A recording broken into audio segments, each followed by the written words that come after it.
Welcome back to Content Swap, the podcast where me and Parker swap content and discuss it. Wow, concise. Yes. You are joined by Parker and... Aaliyah. Yeah. I already said our names. You did? Did you Well, say I your said name? Parker and I. Mm-hmm. Welcome back to another episode. Last week's intro section was like 30 minutes long. Not sure we have 30 minutes worth of intro content to discuss right now, but what's new? What's going on? I'm like the last person on earth to watch the show, but I started Lovecraft Country. Try saying that 5 times fast. Lovecraft Country. Lovecraft Country, Lovecraft Country, Lovecraft... It's hard. Yep. It's hard. Dear listener, give it a shot. All right. What's that about? I don't really know. So it's basically following this guy, his dad, and the guy's friend through set in the Jim Crow era, and the main guy, who's Jonathan Majors' character, is trying. I think his name is Atticus. Is trying to find his dad. His dad has been missing, I think. Didn't you just say that he was with his dad? Oh, sorry, that's not his dad. My apologies. It's that's his uncle. Gotcha. And they're trying to find. Atticus. Jonathan Majors is trying to find his dad. Thinks that he's at this one location, but there's I don't understand. I think it has something to do with the stories that he reads. And there's this place that they're going to. There's these big scary creatures, and they're staying at a house right now that's really weird. And his dad's not there, but his dad was there, and it's kind of a mystery / very fantasy type of story. Yeah. It's on HBO. Yes. And how many episodes into it are you? 2. And 2? I don't Okay. I don't think I finished the second episode yet. Oh, okay. Yeah. Would you recommend it? Yeah. I mean, I'm very interested. I'm what is going on? I'm confused. But yeah. And it's got Jonathan Majors. So, We all know love how you that. feel about Jonathan Majors. Love that. Yeah. Nice. Anything else you want to say about it? No. Okay. Keep you updated. All right. Lovecraft Country. Did I get that right? Yeah. Love. It's hard. I feel like I'm saying Lovecraft. Country. I know. I want to say Country. Lovecraft Country. Nice. All right. I finished Fire Emblem Engage, the latest Fire Emblem game for the Nintendo Switch family of systems. And it was really good. One of the worst stories I've ever played through in a video game, but that aside, some of the best gameplay of, the past year that I've experienced in a video game. Definitely the best of the Fire Emblem franchise, and if you like Fire Emblem and you're curious, check it out. Meanwhile, I started playing a game called the Stanley Parable Ultra Deluxe Edition, which is I don't even know how to describe it. It's very meta. It's a video game about a guy named Stanley who's in an office, and then one day he finds out that all of his coworkers aren't there anymore, and he needs to walk around and find out what happened. And there's a narrator who is narrating your actions pretty much at all times. And so it's kind of this commentary on how one consumes a game and how one experiences a game. And when they're given instructions, a lot of people go and take the wrong path intentionally, and the game is very aware when you're doing that. You'll walk into a room and it'll be a left and a right door, and the narrator will say, and then Stanley took the left door. And then if you take the right door, he'll adapt and be like, well, he wanted to go check out the employee lounge instead. And you go check out the employee lounge, and then you keep going. He's like, oh, okay. And then he took the first door on the left to get to the meeting room that he was originally going to. And then you skip that, and then the narrator's like, what the heck, man? Why don't you follow instructions? So it's really meta like that. I mean, what I just described, I experienced in the first 3 minutes of playing this game, and I've been playing it for 5 hours now, and it's a lot of just stuff like that, where the narrator comments on the things that I do, and there's so many different things that can be done that get commentated on, that it's like, oh my gosh, they've really thought through anything and everything that the player can do. And then they've got like a British dude who recorded dialogue for like that specific action. It's very well designed. And it definitely makes you think about just game consumption and media consumption in general. Definitely recommend. It's good. Nice. Anyway, that's all my updates. Anything else for you? Nope. What do we think of Creed 3? Loved it. It was really good. Yeah. Yeah. Great. Go check that out. Please do. Jonathan Majors is also in it. Yes. Love him. Okay. All right. Well, should we get into our assignments for this week? Sounds good. So this week I was assigned Be Kind, Rewind. My words are just not forming today. Which came out in 2008. Be Kind, Rewind. Yes. Okay. I had literally never heard of this movie in my entire life. I did not know this existed. But basically what it's about is at the beginning of the movie, we get this brief little history on a famous jazz musician named Fats Waller. And according to this information we receive, he kind of got his start in this little town called Passaic, New Jersey. And he was born in the same place that this video store is present day located. And so this video store is called Be Kind Rewind, and it's a video rental / thrift store. And it's owned by a guy named Mr. Fletcher, who is played by Danny Glover. And so Mr. Fletcher owns the store. There's a guy named Mike who works the store. What is Mike's relationship to Mr. Fletcher? I think, it's never really quite made clear in the movie, but it's very clear in the movie that Mr. Fletcher is Mike's father figure, and that Mr. Fletcher raised Mike, but he's not his actual dad. Got you. So Mike is played by Mos Def, and Mike has a friend named Jerry who does not work there, but it's just there all the time because they're friends. And Jerry is played by Jack Black. Yes, and at the time of this movie's release, Mos Def was going by Mos Def. He now goes by Yassine Bey, which is his chosen Muslim name. Got you. Yeah. And so, yeah, basically to kick off our story, Mr. Fletcher is just running this shop, but there are these people who are coming in and trying to take over his place and tear it down to build a mall or something that. Yeah, apartments. Yeah. They're basically trying to gentrify the place.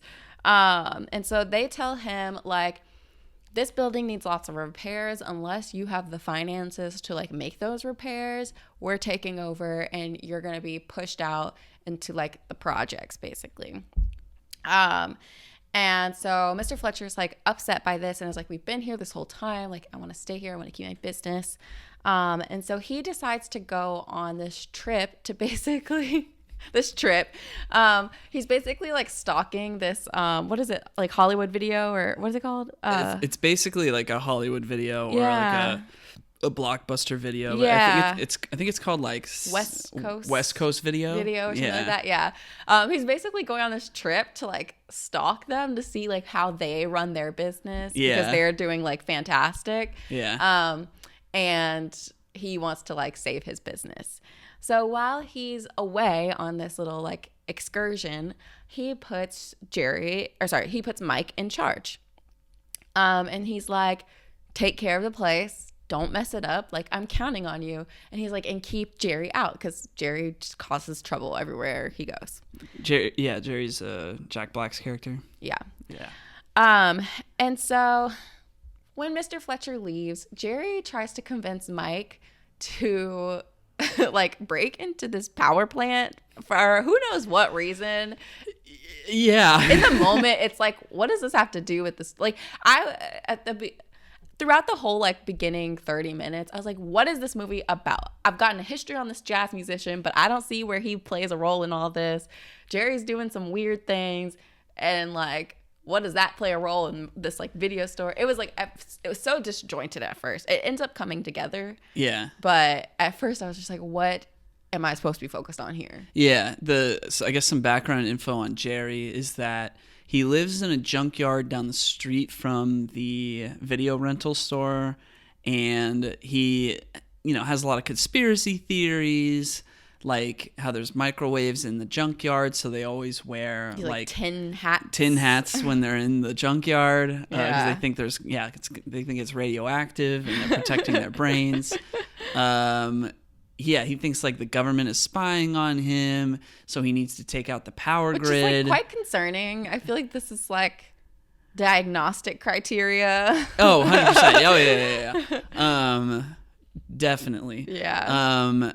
Yeah. So, I mean, he thinks he needs to take out the power. He needs to sabotage the power plant. Yeah. And that's going to stop the government from, I guess, watching him. Yeah. So, then go ahead. So he convinces Mike to help him break into this power plant. And when they get there, police come, but they're able to kind of hide. Can we quickly talk about that part where they hide? Because it's kind of a big deal. They basically Jack Black has his face painted to where it looks like there's fence. A chain link fence part of his face that's not been painted. Yeah, and they're wearing these outfits that have a keep out sign on the back. And so when they go to hide, they literally just camouflage into the fence. Yeah, they're climbing.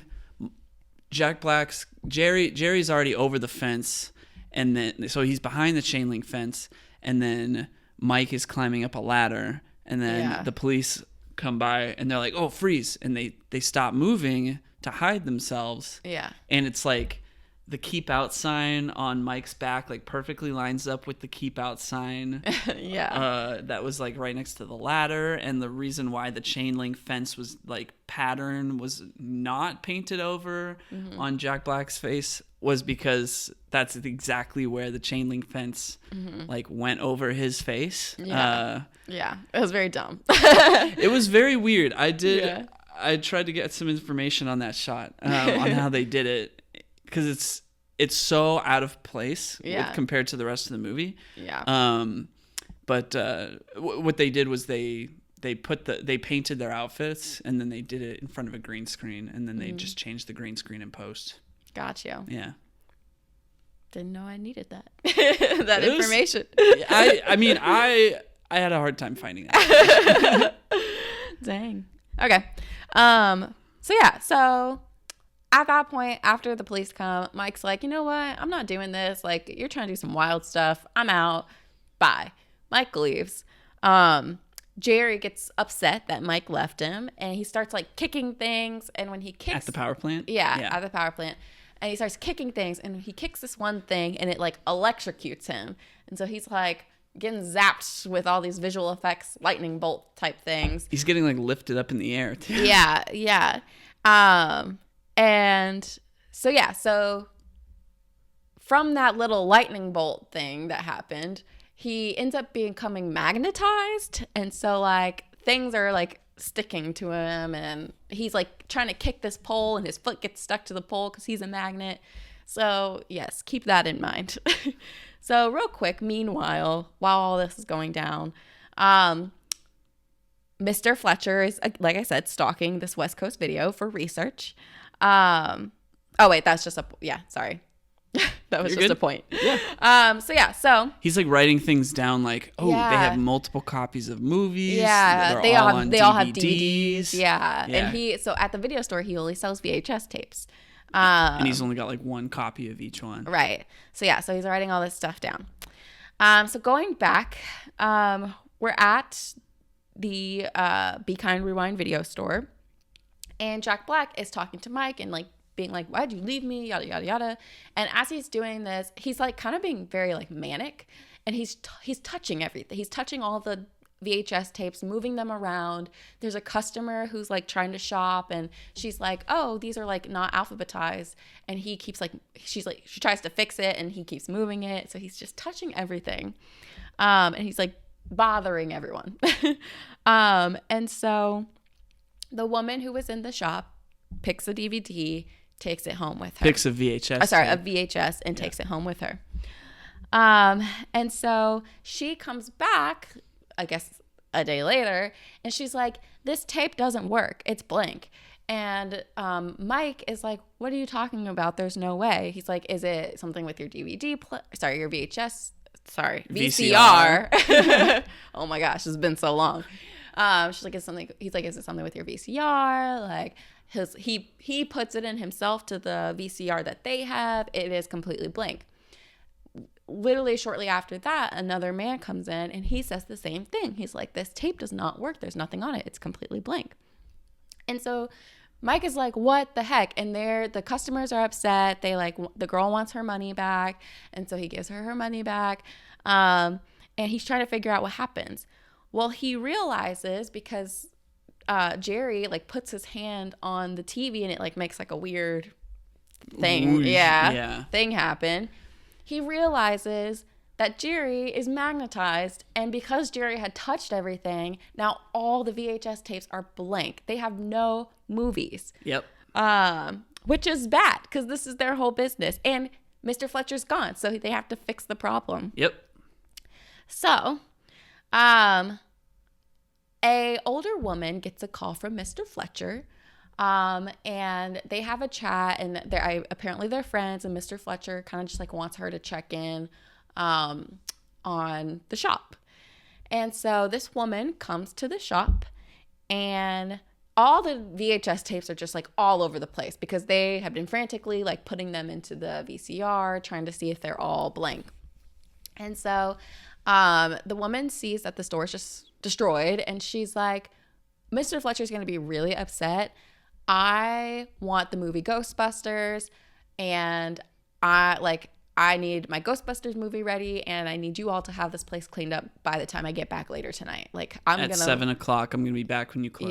Yeah, because they had told her that they didn't have Ghostbusters, or what did they say? They were like, we'll find it for you, we'll get it for you, and we'll clean the place up. Right. Yeah.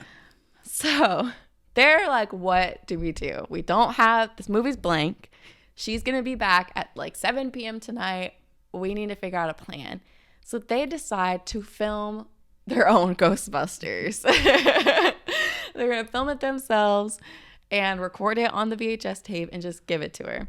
So that's exactly what they do. And it's hilarious seeing them film Ghostbusters. But also, they were real creative and they did some real cool effects just like on their own with their creativity. So I was definitely here for it.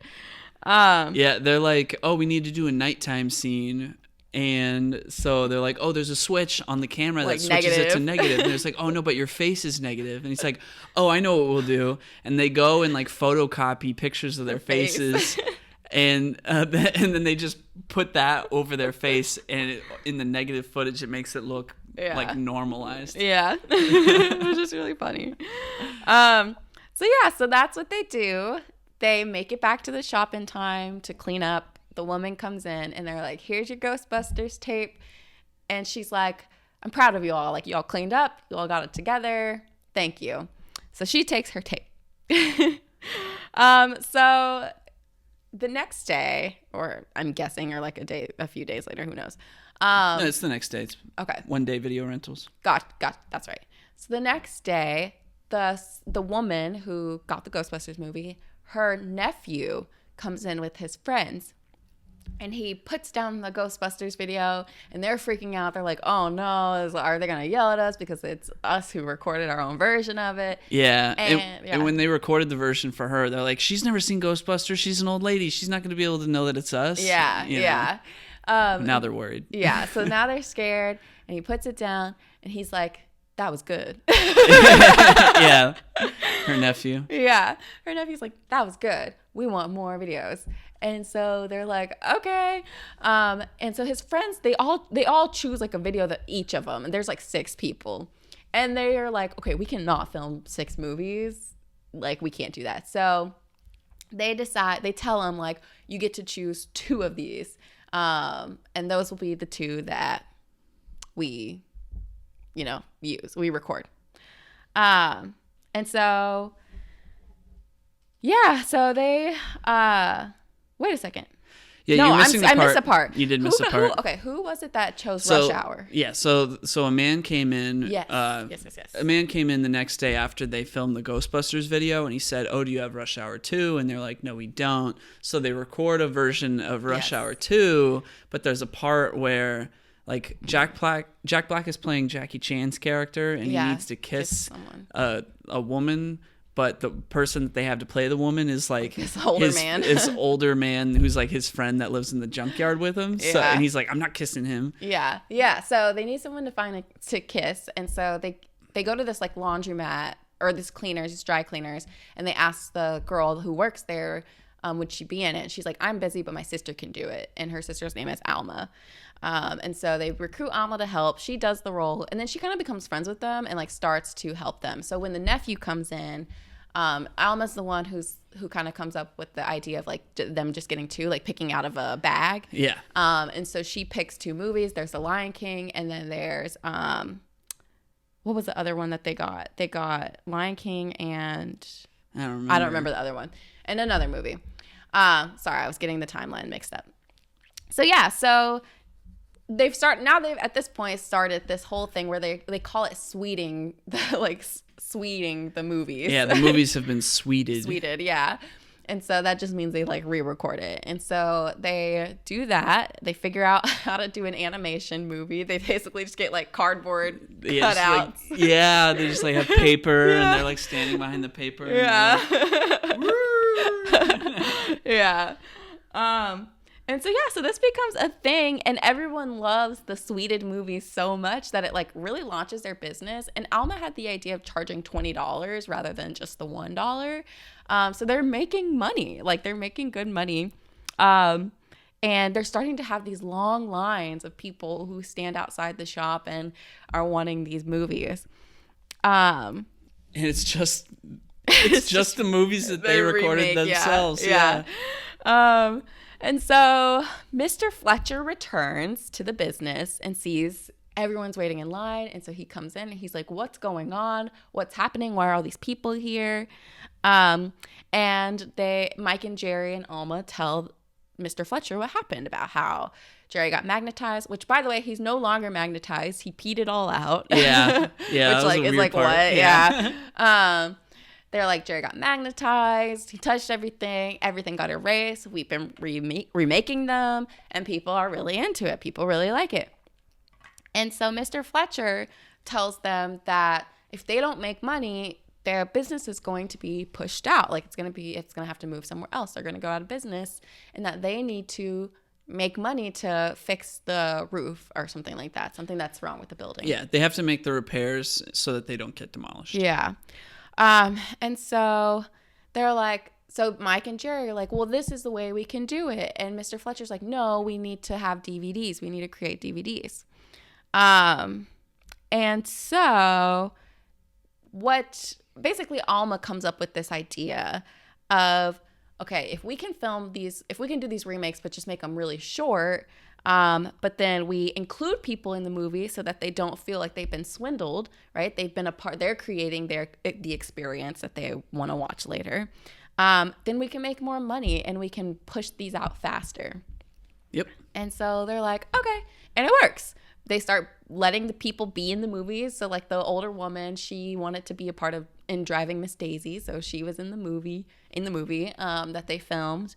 And yeah, it was working and they were making money and they were getting very close to reaching their goal. And there was this really great montage scene. It wasn't even like a montage. I mean, it was a montage, but it's shot like one continuous take of them filming multiple movies. Yeah. It's obviously not one continuous take. Yeah. But it was a really cool shot. It is really cool. There's like a part where they are like filming Carrie and they like dump ketchup on this girl. And she's like, you told me it'd be juice or something like that. Yeah. Or they're like, sorry, that's what we got. They have like this spindle that's like a bunch of cars on the inside of the spindle. Yeah. And then they have them in an actual car and it's like lined up with the spindle, and then they flip the camera upside down, and it's the part in Men in Black.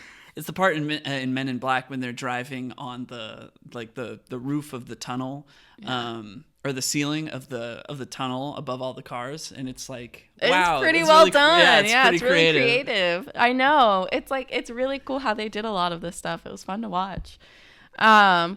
So they're starting to make money from that, almost reaching their goal, but then dun dun dun, Sigourney Weaver pops up, not unrelated to Ghostbusters. Yeah, not literal Sigourney Weaver, but like Sigourney Weaver playing as a lawyer. A lawyer, yeah. Yes. Sigourney Weaver as a lawyer pops up, and she's like, "You're being sued for copyright infringement. You can't just go remaking these movies, like doing these movies." And so she's like, all your videos are going to have to be confiscated and destroyed because you're not allowed to do this. This is illegal. And yeah, you're being sued. So they're like, no, because we need money to keep the business. And so if you like destroy everything, we can't save the business.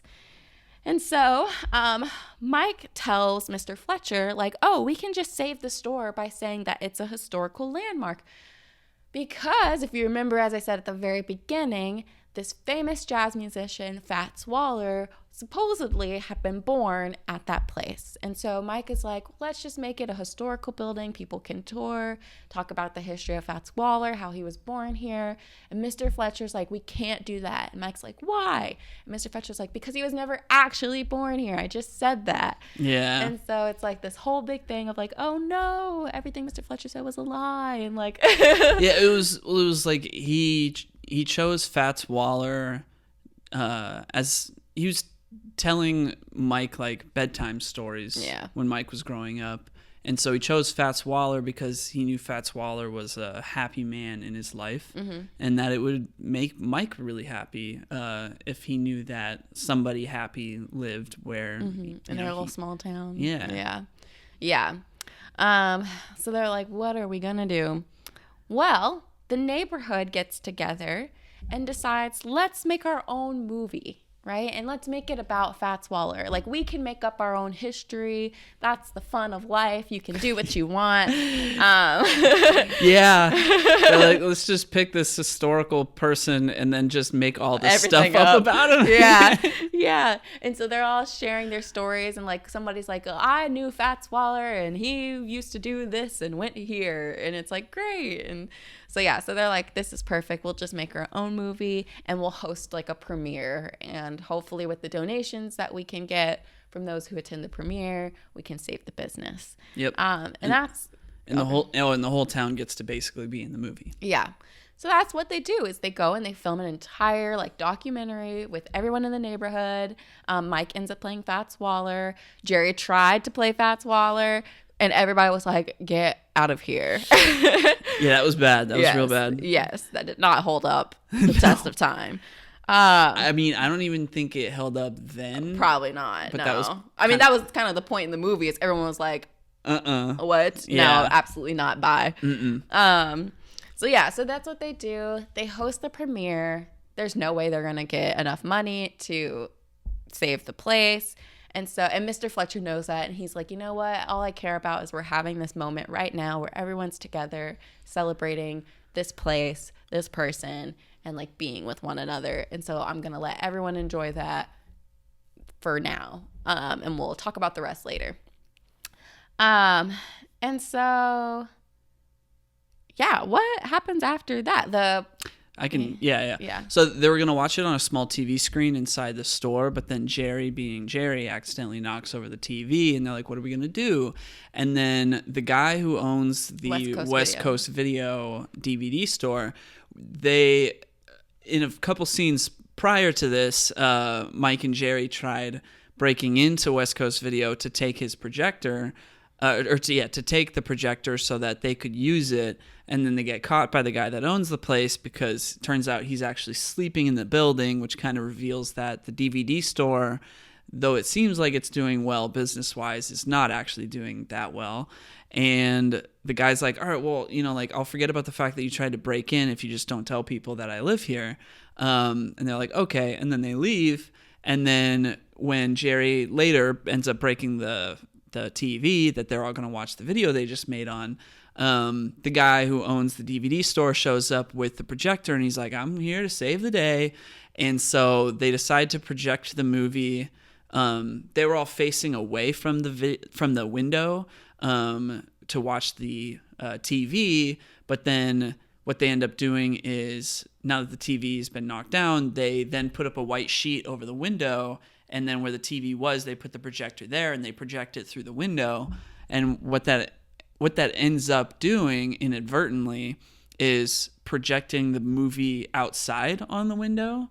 And so everybody that's inside watching the video and enjoying it gets surprised to hear a bunch of laughter outside. Mm-hmm. And it's like the whole town is outside cracking up at the video and like loving it, because all of those people were also like probably in it too. Yeah. And so the only place I'm stuck is like, did they save the video store? I don't remember. Well, so the guy that was leading the demolition to take out the video store, who was like, can you hurry it up and get the people out? He then goes up to Mr. Fletcher, kind of be like, oh, let me talk to you. Like, maybe there's something that we can do, for the building. Gotcha. Because, you can see that it means a lot to everybody. It means a lot to everybody, and everybody's really enjoying it. And it's like, yeah, it's just this big like community coming together moment. Yeah. And that's basically the movie. Yeah. Yeah. So overall, I really, really enjoyed it. Again, I had never heard of this movie. It was like, you said Be Kind Rewind. I was like, what? Yeah. So I did not know this existed. But despite Jack Black's character was very weird. Yeah. And like, I feel like there was a lot of like unnecessary things he did that is just like, what's the reason for this? Yeah. I think if you would have taken him out of it, I mean, of course you needed him to like mess everything up. But I feel like if you had taken him out of it, it would have been better. Well, yeah. So what's kind of weird about this movie is that I see it in like 3 parts, and it's like 3 completely different parts. Yeah. There's the beginning of the movie where you don't really know what the heck the movie's about. It's just like this video store and these 2 guys, and Jack Black's one of them, and he's like weird and has conspiracy theories about the government. But then he gets magnetized and blanks out all of the videotapes.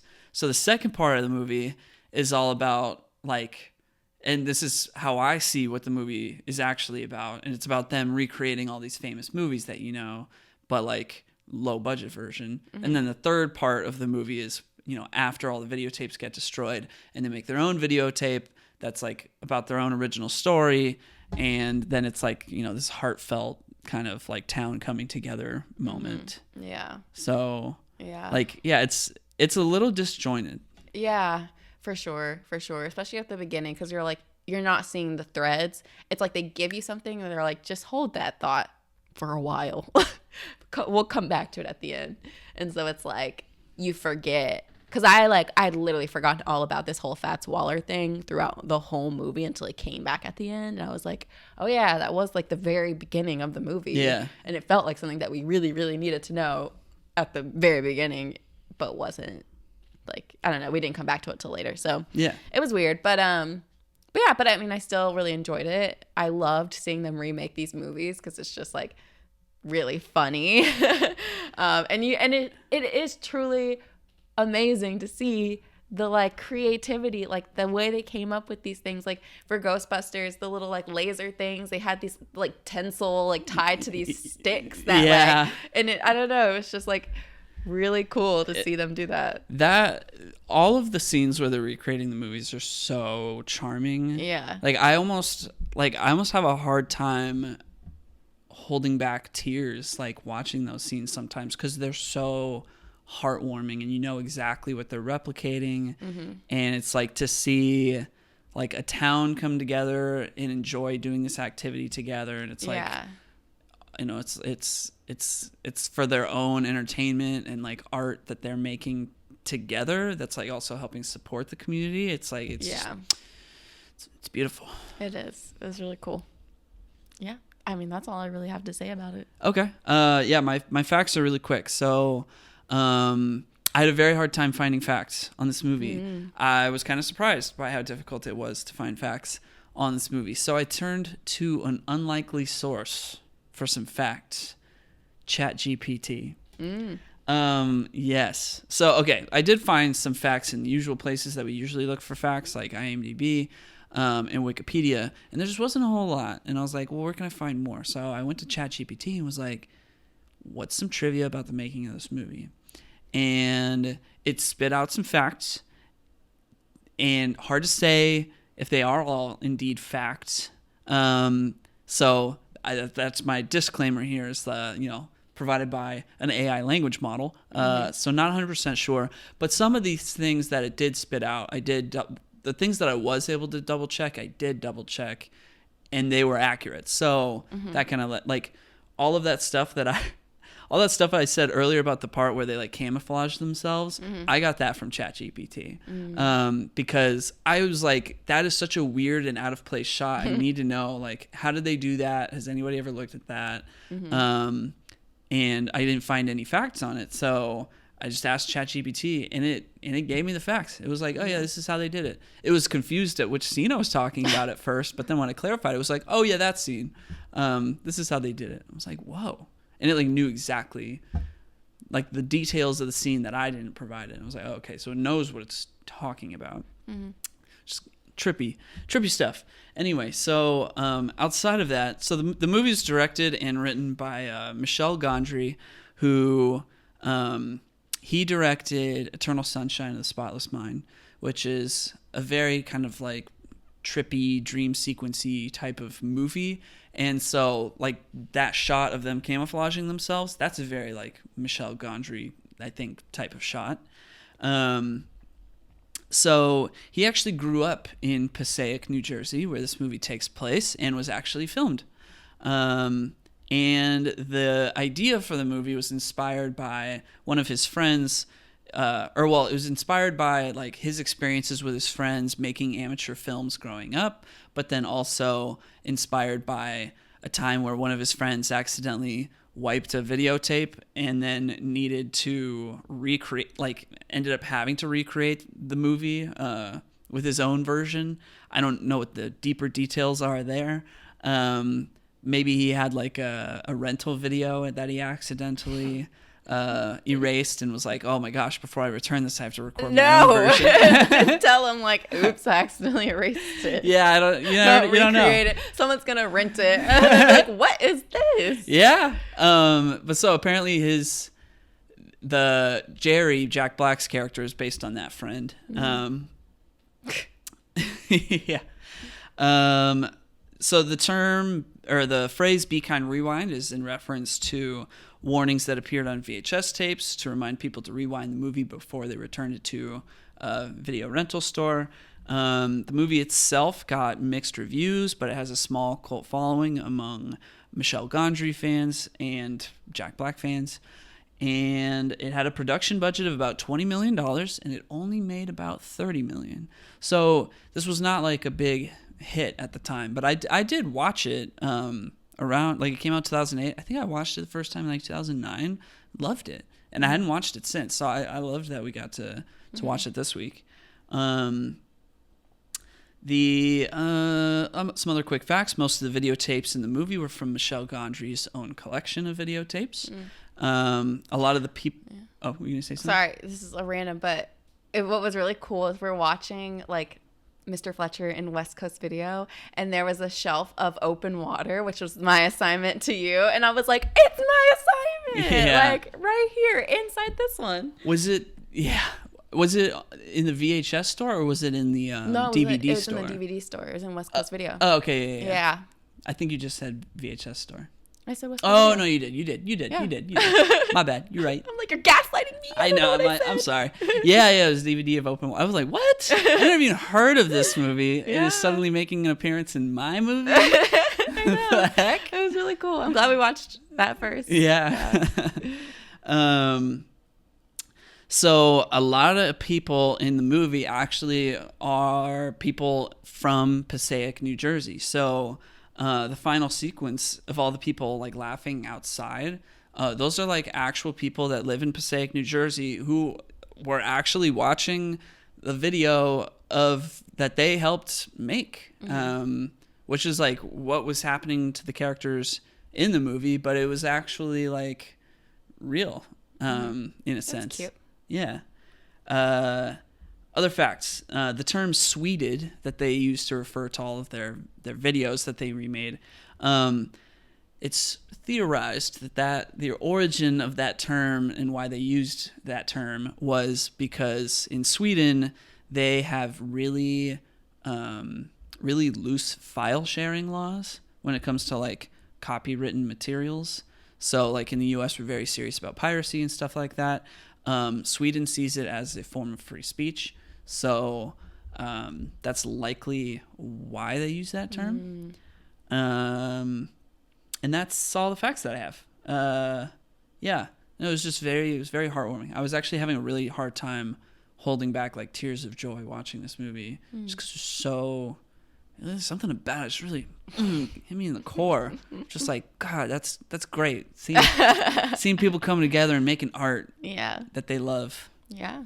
And yeah, it's for the people. Yeah.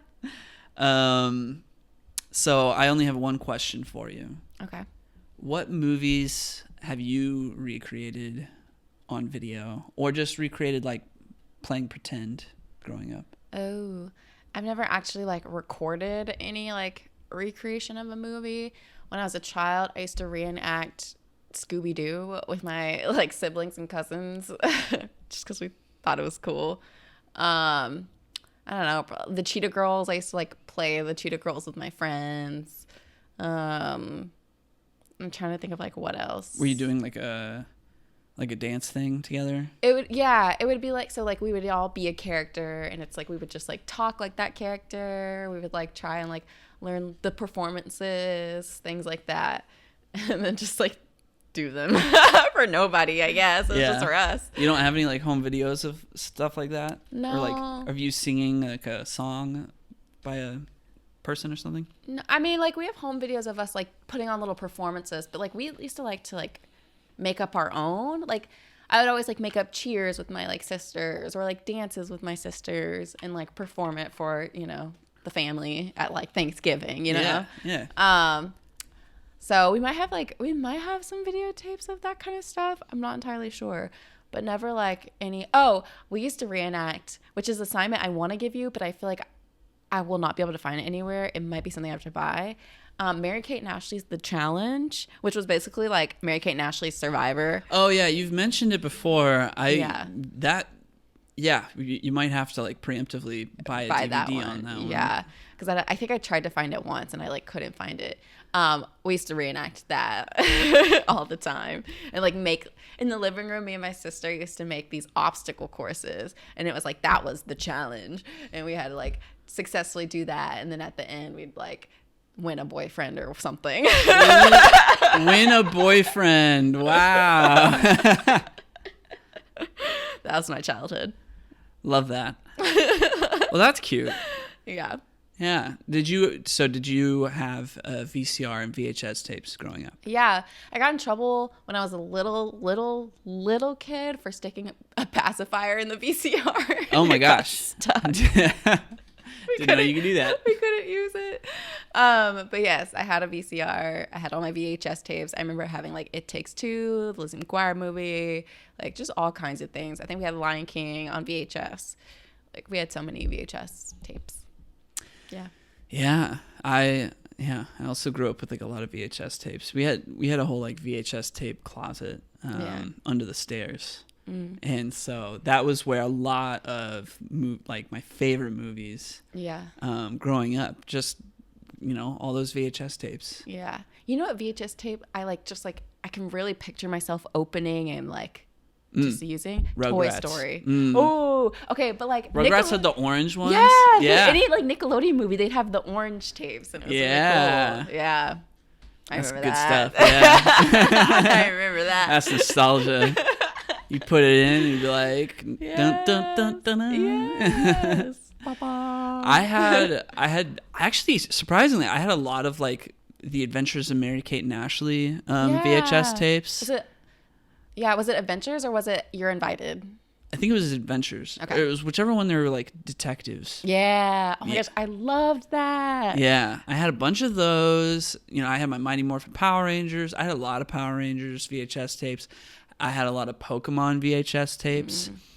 And it was like every time you watched one of the Pokemon VHS tapes, it would show at the end, it would show an ad for Ranma 1/2 and Kimba, which are like two just like very old anime that like I did not know anything.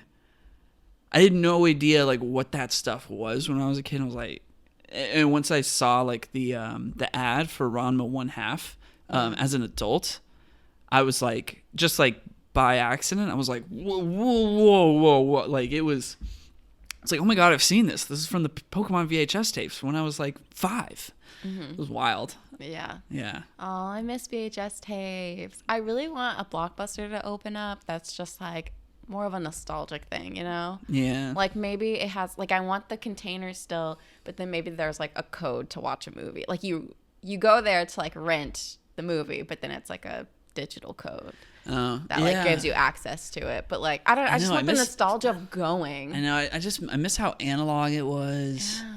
I miss the inconvenience of it all. You know? I know. But it was a real treat. Like I remember it'd be like a Friday night and my mom was like, do y'all want to go to Blockbuster? And it was like, yes. Yeah, like, we used to go to Blockbuster all the time. And then I'd be like, can I get some candy? Like, 'cause they'd always have the candy like right by the register. And I don't know. And then you would see trailers for like movies in the movie or in the Blockbuster. And I was always renting like Nintendo 64 games and stuff. yeah. So like there's so many games that I played just for like a few days. Yeah. Growing up that I still remember so much. Yeah. I did not play any of the games, but yeah, it's fine. And I would always rent the same movie. It was always if I got lucky, if it was a really great week, we got to choose 2 things. Ooh. So if it was 2 things, I would always choose a Mary Kate and Ashley movie, probably one I've seen a million times, and then like I would try and choose something new. But if it was just one thing, usually I would try and choose something like new. But I remember though, Blockbuster used to get me in trouble because like I would pick movies that were like a little bit too old for me at the time. But like my mom would see like, oh, there's a cheerleader on it. So like it must be for kids. Like she never really like checked. Yeah, and then I would go and play it and be like, oh, like this is like a rated R movie. Yeah, my mom also never really checked those kinds of things. Or like we would go to buy video games. I think like when like Grand Theft Auto 4 came out. Yeah. I was like 14. Yeah. But, like the guy at the store would be like, just so you know, like this is a rated mature title for this, and this. And my mom would be like, it's fine. She's like, I don't care. I don't care. Whatever It'll keeps keep them him entertained. occupied. Yeah. I get it. That's so funny. Yeah. Yeah. Blockbuster. I missed it. Yeah. VHS tapes. I know. There was where my grandma used to live, they had like a family video. Yeah. And it was in business for quite a long time. I feel like it survived like because it's such a small town where my grandma lives. So like they're a little bit behind technology wise. So when Blockbusters were like being, when they started disappearing and like Hollywood videos started disappearing, this place stayed in business for quite some time. Wow. Yeah. That's cool. Yeah. Well, yeah, I mean, that's all my thoughts on this movie. Got you. Ready to switch gears? Yeah. Cool. All right. You're up. Cool. All right. So for this week, you assigned me a movie that I had never heard of ever called Open Water. So just from the jump, this movie came out in 2003, and as soon as we turned it on, I was like, yes, this was made in 2003 on a very limited shoestring budget. Yeah. 1,000,000%. My first note was, why do I not remember it looking like Birdemic? Yeah, that's what I wrote too. I wrote cheap 2003 feeling like The Room and Birdemic cinematography, but a little better. That's what I wrote. I know. I was like, I do not remember it looking like this at all. And then it's kind of like, it's perpetually grainy looking ish. And Everything's like weirdly zoomed in. Yeah. It feels very much like a student film. And then it whips out the based on true events. And you're like, whoa.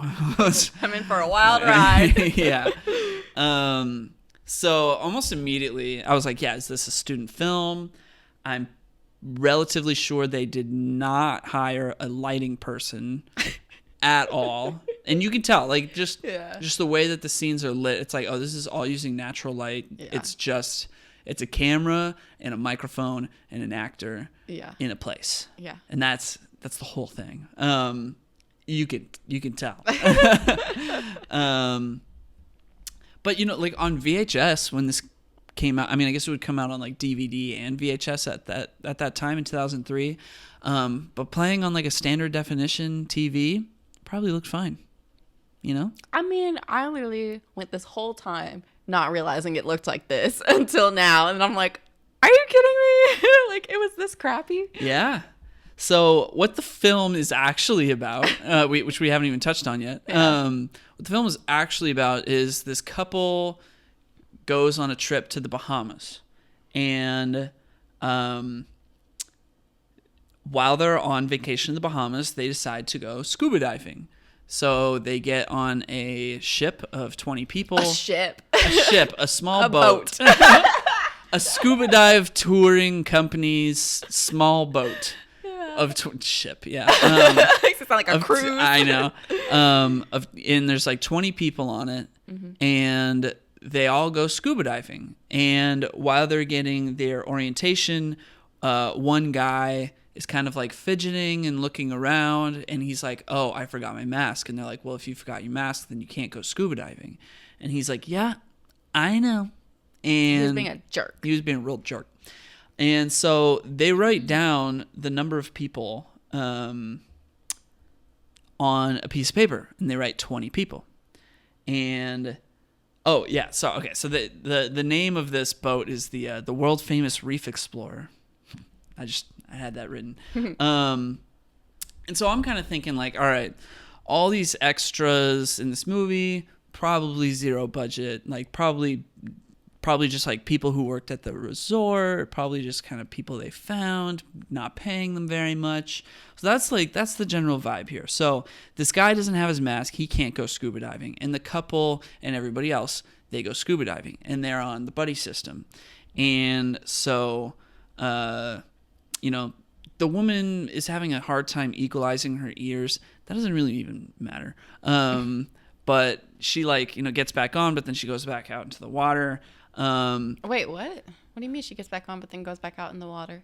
It just kind of, they had her check out to make sure that she was fine. Or they had... The woman who couldn't equalize her ears, she stays on the boat. That was a different woman? Yeah. Oh, okay. I thought that was like the main woman. My bad. No, okay. No. So, all right. So this one woman has a tough time equalizing her ears. So she gets she gets onto the boat, out of the water. She gets off of the water. She goes back onto the boat. And so because the guy who forgot his mask is already on the boat, and then now there's these two other people, they're keeping track of how many people are now on the boat with tick marks. So because now there's 3 people back on the boat of the 20, they tick 3 ticks. And then the guy who's missing his mask, he asks that woman, like, hey, could I use your mask so I can go down? And one of the guides is like, no, you can't do that. You need a buddy. And he's like, all right, well, like, how about the guy that was with the woman? Like, will you come with me? And he's like, yeah, fine. So then those two now go back into the water so that guy can go scuba diving. Meanwhile, the couple is like still scuba diving. And the problem with that is that the guy had marked 3 people as being back on the boat, but now realistically it's only 1 person who's back on the boat. So then he keeps counting it up as more people get back onto the boat, and eventually he gets to 20, and then just, I guess, does not take a recount. And they're in the middle of the ocean, the middle. Not the middle, but they're Not the actual middle. They are in open water. Yeah. There is nothing for miles. Yes. So, You'd think they'd have a better system for tracking people. But yeah, he writes 20 people, and then he does not, he ticks 20 people because that guy and the other guy go back into the water, and he does not do a recount for some unknown reason, even though they show a shot of him counting the people again, and he's like, no, we're good. I know. He must have counted the like diving instructors or whatever. Yeah, who knows? Yeah. So yeah, I'm like, this is a terrible system. I know. They need like, I mean, I'm sure they do it way better now, but like it should have been they had a list of names and they go and check everyone's ID of like, let me make sure you're here, let me make sure you're here, let me make sure you're here. I mean, there's just a million ways to do this more efficiently. You could have everybody be assigned a number and then you count off, and then at the end you count off again. Yeah. Like that's what we did when I went on field trips. Mm-hmm. So they basically they miscount and then they leave. Meanwhile, the couple is still under the water, and they're like, hey, like it doesn't seem like anybody else is around. So they go up to the surface of the water and they're like, where's the boat? And keep in mind, they started snorkeling at 9:45 in the morning, 9:45 a.m. And now at 10:25 a.m., they are now like, where's the boat? It's just gone. We were supposed to have until 10:30, and they're kind of like not that worried. They're just like, there's got to be a perfectly good reason for this. Like they're keeping their cool really, really well. And they see a boat in the distance. They're like, we don't even know if that's our boat, but there's maybe a boat in the other direction. If we pick the wrong boat to swim to, it'll just get us farther away from the boat that we were supposed to go to. So they got to know that we're missing, so let's stay put. And also, like, you know, we're in the ocean, so the ocean has a constant current. So wherever the current is taking us, that's just where we're going to end up. And so yeah, they get stranded by 10:25. Eventually, they see like a really big fin, and we don't know, like, is that a shark? Is that a dolphin? It's a shark. And then the time just keeps going by. By 1:20 p.m., they're still in the water, and they're like playing games to pass the time. But the wife doesn't feel like playing games. I mean, I wouldn't either. I would be dead silent. I'd be like, I'm too stressed to be playing a game. Like, I know. They're just like, at this point, they're like, we've been out here for so long, but they've got all this equipment on them, so they're kind of like chilling, like they're fine, they're floating. Yeah. They're still in the water playing games. They're just floating, and they both end up getting stung by a field of jellyfish, and they're like, oh my gosh. And it takes them a while, but eventually they start freaking out. Like the woman starts to freak out, and the husband is keeping his cool. And this is kind of when I started to realize, like, you know, this movie is all just like shots of these two people in this gear in the ocean.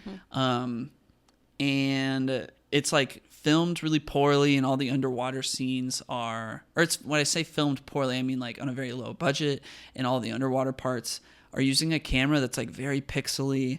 And so like it kind of feels like something that you yourself could have filmed.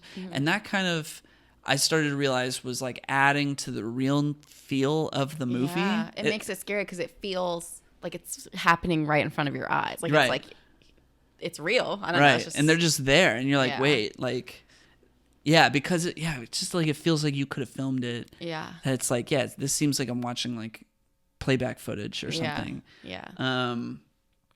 So they, like, every time they think they see people, they're just waving their arms, and they're like, yeah, they're not making any noise. They're not making any noise. And I don't know if we got to like, we didn't look this up, but like, I don't know if the sound carries over water very well, because what helps sound carry in general is for it to have things to bounce off of, which then like amplifies the sound. And for them to be in the open water, like, it seems like any sounds that they make is probably not going to carry very far. Yeah. So maybe that was why they weren't making any sound. But like, they would just wave their arms, making, I mean, even if I would still try to make some sound. They were just like, hey, waving their arms, and people just aren't seeing them. And Yeah, see, I have a million notes here that is just like, does sound just not carry across water? All right, so 4:40 p.m. rolls around, and the woman falls. She's like knocked out, and she wakes up, and she's like, oh my gosh, where's my husband? And he also knocked out. They just fell asleep, and they find each other. They're like, oh my gosh, thank God. Meanwhile, we see like shots of a shark swimming under her, which that was like, with such a small budget, I wonder how they got the shots of the sharks underneath them. It's like, I can get a sense for how they got a lot of the shots of sharks just in general, like just film some sharks. And there's not always people in those shots of the sharks. But there are some shots where it's like a top-down perspective, and you can see the shark swimming under her. So I don't know how they got that. They probably had a shark expert on deck. And so yeah, they're just like, they're just helping console each other and keeping each other cool. And the husband is being like, he's very attentive of his wife's emotions. I'm like, wow, he's a good husband.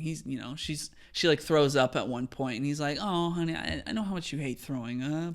Yeah. It's like, oh, okay, that's sweet. Yeah.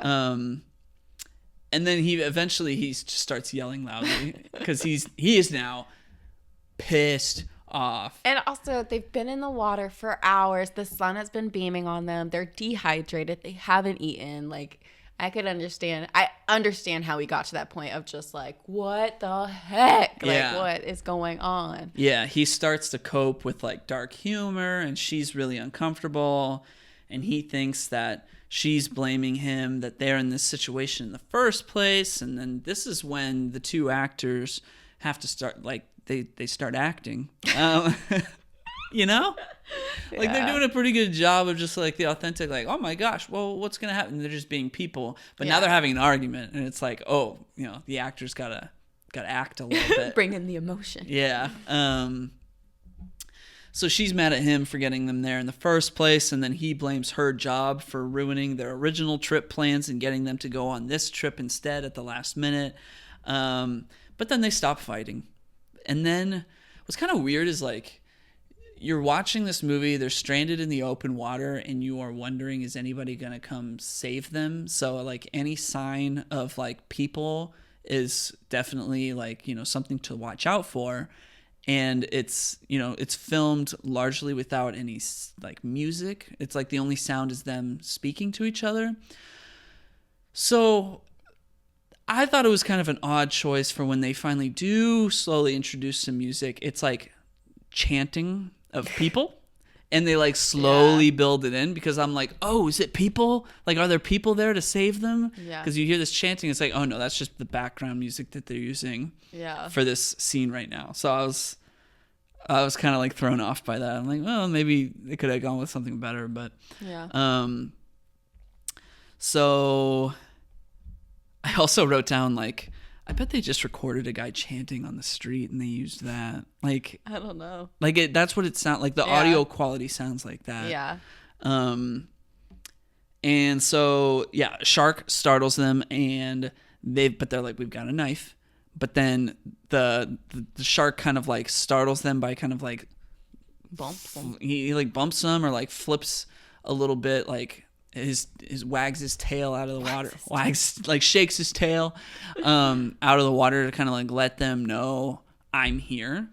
And they get startled, and they drop the knife, and the knife just shoots straight down to the bottom of the ocean floor. So now they have no knife. He gets yanked by a shark. Like, the shark just takes a bite out of his calf, and he starts bleeding, and it hurts. And you get to see his leg, and it's like, dang, that shark just took a chunk out of him. Mm-hmm. And like he was cheese. Right. And then it's like nighttime at this point, and then we start to see shots of like people just like dancing, that look like the filmmakers just like walked into like a like a restaurant or something at a resort and just like filmed from the bar. I mean, probably. That's probably exactly what they did. But that is to showcase the fact that like nobody's worried about them. Everybody's just like chilling. Everybody's fine. Nobody knows that they're there. And now it's 10:30 p.m. and they're in a thunderstorm. And this is kind of when I started to think like this feels a little bit like Cloverfield. If you ever seen the original Cloverfield, how they filmed it on or they made it look like it was all filmed on a handheld camera. Anyway, this is when I wrote down like, this is brilliant. What a great idea, because it's so low budget and they executed on it like quite well. Like it's like I'll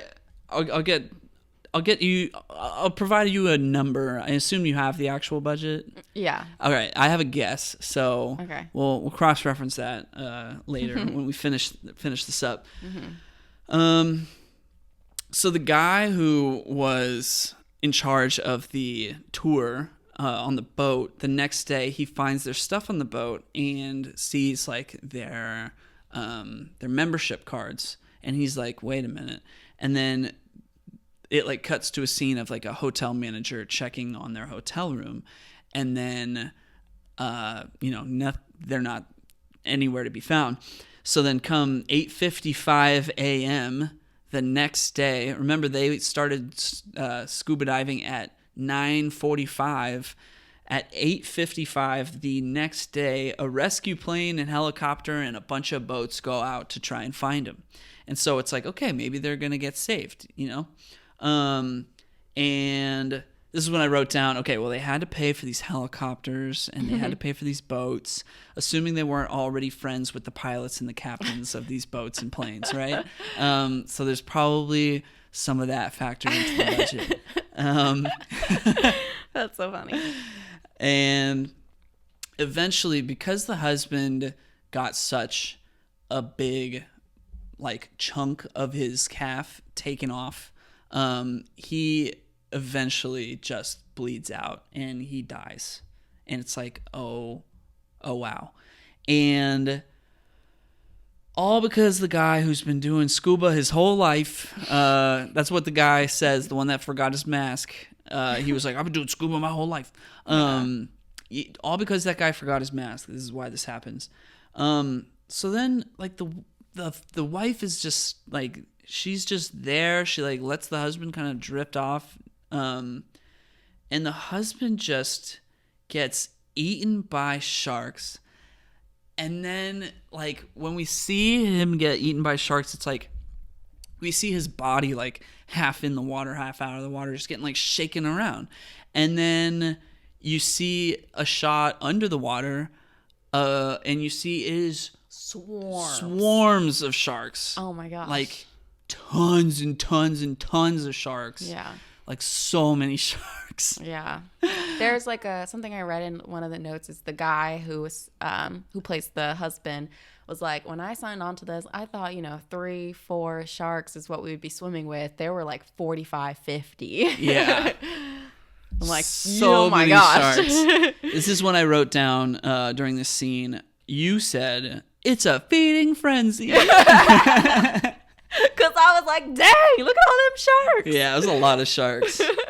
So now the woman is surrounded, and eventually she just, you can see the wheels turning in her head, and she makes a decision. She goes down into the water, and I suppose to just either let herself drown or get eaten, or both. Mm-hmm. And so it turns out the people never found them, and these people just died. Mm-hmm. And this is based on a true story. Yeah. Like, by this point, I was like, what? Yeah. I was like, oh my God. Like, I kept talking throughout the movie, like, oh yeah, like, when they get saved, or like, Yeah, you literally kept like saying stuff. You're like, oh, when they're back, when they're saved. And I was like, I don't have the heart. Well, one, I'm not gonna spoil the movie, but also I don't have the heart to tell them they're not coming back. This is not that kind of movie. It's just the way that the dialogue was acted. It felt very real. Like, it felt like oh, one of them survived and then wrote a book maybe about this experience and told the full like breakdown story of what happened. Yeah. That's how the dialogue felt. Yeah. And no. They just died. Yeah. And then during the credits they show a shot of a guy opening up a dead shark that he caught and then cutting open its guts and then finding a camera. And it's like, whoa. Mm-hmm. Wah, wah. Yeah. Yep. Yeah. And then I just wrote intense at the end. Leaves you thinking. But like I've been thinking about this all day or like since we watched. I was like, oh my gosh. The thing I love about this movie is it's not this like super dramatic like storytelling. Like it's not, you don't the moments with the sharks, they're still pretty like calm, like you're stressed, but there's not like, it's not like these sharks are like jumping up out of the water and, you know, like doing this like extra stuff. It's just like you see them swim by and then that's it. And I love that like their ending, like the guy gets bit and he's just like, oh my god, like something hurts. But it's still realistic and like not this super like dramatic thing where like now that because he's bleeding, a great white shark's gonna scoop them both up or like something like that. Right. It's just like, it's like, okay, that happens, but then he might be okay. And then all of a sudden you just see that he's dead and you're like, oh no, he wasn't okay. He just died. Yeah. And then she's like very peacefully just kind of like, no, thank you. Boom, done. And it's like, you didn't need the spectacle to really feel what just happened. Yeah, and there's just like barely any music in it, so that just kind of adds to the like moment to moment real feeling of it all. Really, yeah. All I could think at the end was like hats off to the filmmakers. I mean, yeah, this probably cost them nothing. Mm-hmm. I know it's got a few sequels, so which I like didn't know existed. Right. And if it's got sequels, that means it made money. So like good for them. Yeah. Yeah. Do you want me to go ahead and get into my notes? Go for it, please. Okay, before I talk about any budget stuff, I want to give a little background on like the true story that it's based on. Oh, yeah, please. So it's based on the true events of Tom and Eileen Lonergan. Lonergan, I think is how you pronounce their last name. Okay. So this true event happened in 1998, and those two people, they're a couple who were left in the Great Barrier Reef somewhere, like out in the Great Barrier Reef. That's in Australia. Yeah, in Australia. And so they were left out there because of a miscount, exactly like this movie. When they were diving, the boat left them. And the difference between these two is that in this movie, it's one day that it takes for the crew to be like, let's go search for them. It was a week-long search. Or sorry, it was a week before. Sorry. I am getting all this wrong. It took a week for It took 2 days before the staff realized what happened and reported them missing. And then there was a week-long search before they decided, like, we can't find the bodies. Odds are they're dead. Yeah. And so, yeah, the couple was never found. After a few months, scuba gear would float up to like the surface of this like deserted beach. And so that gave a little bit more clue of like, okay, they're probably for sure dead because here's all their gear. Yeah, so that's that. Oh. So yeah, interesting, but this story gets so much more interesting. How so? Apparently there's a lot of conspiracies about whether or not your face, whether or not Tom and Eileen either staged their deaths or committed suicide. And that's because their journal, like, I don't know who was like, we need to look at their stuff, but their journals were discovered, and Eileen had written a lot about how she felt like her husband had a death wish, that like he seemed super kind of like suicidal, super depressed, and that she worried that he might do something. And then and then they found Tom's journal. They looked at Tom's journals as well. Luckily both of these people kept journals. I know, which is like sus. And apparently you see the same thing. Like you see him have these kind of like suicidal thoughts. He wasn't happy with his life, and I probably should have trigger warned this.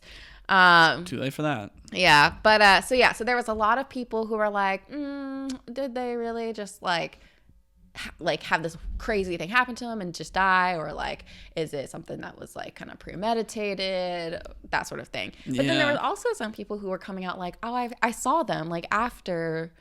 Yeah, which I'm like, no way. But this was all what was happening. It was like people were like coming up with these stories of like that they saw them like after the fact, or what? That what the journals say, it must have been a suicide, it must have like been this and all this stuff. So it ended up being a way crazier story than just two people stranded in the middle of the ocean. Okay. Overall, of course, they declared it as just they died at sea. They must have taken off their gear. Whatever, and the conclusion that I think like a coroner made was like they either died by drowning or died by sharks. Yeah, or both, like you said. Yeah. And that's kind of what we know. So that was the whole backstory, which I thought was crazy that it took such a like dark turn. Yeah, it's wild to think like all that has to go wrong is like you've got these people in the water in the middle of not the middle of the ocean, but in open water. Yeah, and if you don't count them correctly, people are just going to get left behind and be stuck. Yeah. And there's literally nothing you can do. That's so wild. It's so scary. Yeah.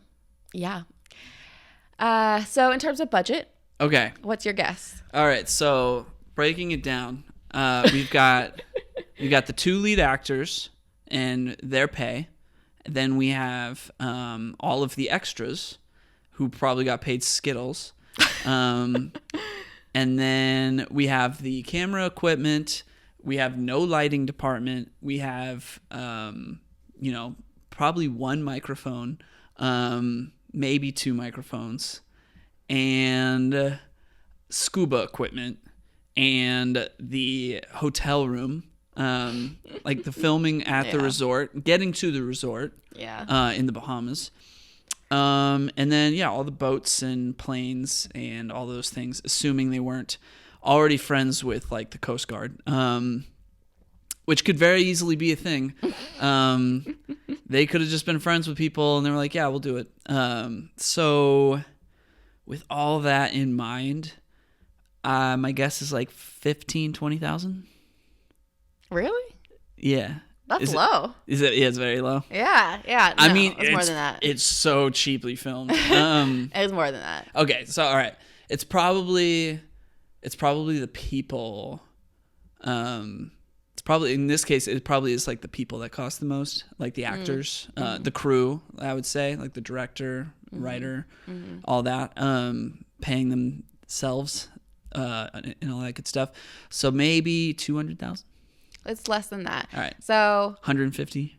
Less than that. 100. No, more than that. Oh. So, right.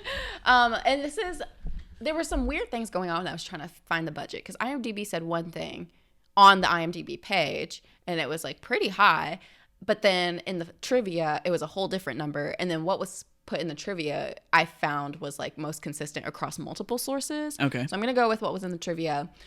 Roughly about 130,000, and that was the So the directors are a husband and wife, Chris Kintis and wife Laura Lau. They put up that money themselves, so they spent 130,000 filming this. Majority of it went to they had a shark wrangler and like his team. Yeah. Okay. To like deal with the sharks. Forgot about the sharks. You gotta get the. You gotta have the sharks. You gotta get the sharks their paycheck. Yeah. So yeah. However, do you want to guess how much it made worldwide? Worldwide, I'm gonna guess like 80 million. Dang, that's high. All right, 30 million. It's higher than that. All right. So worldwide, it made around 55 million. In the U.S., it made about 30 million. Wow. So a movie that was shot for 130,000 made almost $55 million. Yeah. That's wild. Yeah. That's wild. I mean, yeah. I mean, that's why so many like shark movies get made. Because people watch them. Yeah. Even though they're like bad. Because that's the appeal of them. It's like every shark movie is terrible. This is like open water to me is like the one. I mean, obviously in Jaws, which is like iconic, they're like the only good shark movies. And then there's I love Deep Blue Sea too. Yeah, and I've seen like The Meg. Yeah, those are Meg was all right, yeah, but they're coming out yeah. with a Meg 2, so. Well, I didn't like the Meg. But like horror movies are also made with like relatively cheap budgets, for the same reason that like people go and see them. They're just they are these genres, and shark movies are honestly, I would say, a subgenre of the horror genre. Yeah. So like people just like paying to see scary situations, and even if it's shot for on Skittles, then like you can make a huge return on investment. Yeah, that's pretty cool. So some other facts. So their characters' last name were Watkins and Kenter, which happened to be the last name of the first two victims in Jaws. One was like a woman, and then one was a little kid. That's cute. Yeah. So in the very beginning of the movie, there's a scene where the main girl is like completely naked and it feels so randomly placed. Like it's like it was not necessary. Not at all. At all. It was weird. Yes, it was very weird. So when she got the role, she was told that the nudity was non-negotiable, that it had to be put in the movie. And she was like, what? Okay, sure. And she said that she felt like she didn't care too much because she said the beginning part of the movie is so boring that it gets people like interested immediately. Yeah. Like she felt like it like throws something at us to like keep us invested until like the shark stuff happens. I mean, that was exactly how I reacted when I watched the movie. It's very like abrupt. It was like suddenly I was like, oh, okay. Yeah. Movie has nudity now. Yeah. And there's like literally been nothing it happening. They went. Yeah. My description of it to this point was that a couple went on vacation. Yeah. And that's it. Yeah. And now just throw the nudity, and it's like, wait, what? Yeah. So I don't know. I don't know if it was their intention to like make sure that the first people part wasn't boring. Didn't just get bored. Yeah. And kept their attention on the movie. Yeah, but that's what she said. That's why she said she felt it was appropriate. Interesting. Okay. So yeah. So our two main actors spent over 120 hours in the water during filming. Wow. Oftentimes, well, I think the whole time they were tethered to a boat so that the currents didn't cause them to drift out as they were shooting. Makes sense. So the sharks in the movie are real sharks. There is no visual effects, no like CGI or anything in this film. They are Caribbean reef sharks. However, sometimes wild sharks would come because in order to keep the sharks swimming around them and things like that, they would drop like bloody tuna or something. They would drop food in the water basically for the sharks to like kind of guide them, keep them around. Makes sense. And so occasionally some like wild sharks that were not hired for the movie will come up to be like, what's this? What's going on? Well, that's free talent. You don't have to pay them. There you go. So the main characters wore chain mesh under their diving suits for protection. In case they did get eaten by sharks? In case the shark came up to like nibble, I guess. Wow. Yeah. They say that none of the two actors weren't harmed at any point during the movie, except for they think that a barracuda might have like nibbled on the girl, which is why the guy ends up saying, because at some point in the movie she gets like a little like kind of a little chunk taken out. Yeah. And she's like, my leg hurts, and he's like, oh, it might have just been a barracuda. So that explains why that line is in there. Gotcha. Yeah. And of course they did have a team to work with the sharks. So that guy was named Stuart Cove, and then he had fellow shark wranglers to kind of help him manage the sharks. Wow. And keep the cast feeling safe. Wow. Yeah. I'm wondering, do you happen to have a picture of Stuart Cove? I don't. Oh, okay. The quick cuss on the show Jackass. Mm-hmm. They were friends with this shark wrangler guy, and literally every time I saw sharks having to do with anything like behind the scenes on anything, it was always that guy. And when you knew they were friends with that guy. Yeah. So I'm like, oh, maybe did they get that guy? I mean, maybe. I think he's like a Hollywood Yeah, like the Hollywood shark dude. Shark wrangler. I know. So I mean, it could have been. It seemed like he was like the person to go to. So yeah. But that's pretty much all the facts I have. All right. So would you ever go scuba diving? I don't think so. I just don't like even. Ooh, I feel like that came out very country. What? I feel like what I said. I feel like my country accent came out for a second, but I don't find the appeal of like I don't want a fish touching me. Like any fish, it could be baby, it could be Nemo for all I care. Yeah. And I just don't want it near me. So I don't. Scuba diving has never appealed to me in that sort of sense. Yeah. I don't know. I just like. It's always kind of freaked me out, yeah. like the idea of a bunch of like fish swimming around me and Yeah, stuff. like I don't like not having that control. Like I don't like I have to just embrace whatever comes by, and I can't. Yeah, I'm like too scared of like ocean creatures for me to be able to comfortably do that. After seeing this movie, I'm too scared that we are gonna go scuba diving and the boat's just gonna leave. They probably have so much better mechanisms now for ensuring that they don't leak. Because I'd be putting that's on them, yeah. I'd be putting microchips in the equipment or whatever, like tracking devices. Yeah, for sure. So I don't know. I'm not interested. Okay, I have a question for you though. Yeah. Like, how do you feel you respond in very stressful situations? Like when we were watching this movie, and I told you this while we were watching it, I was like, I feel like they're handling it really well in terms of their communication with one another. Because when I'm in a very stressful situation, I shut down. And like what happens is I'm very quiet because in my mind, I'm going through, okay, how do I feel about this?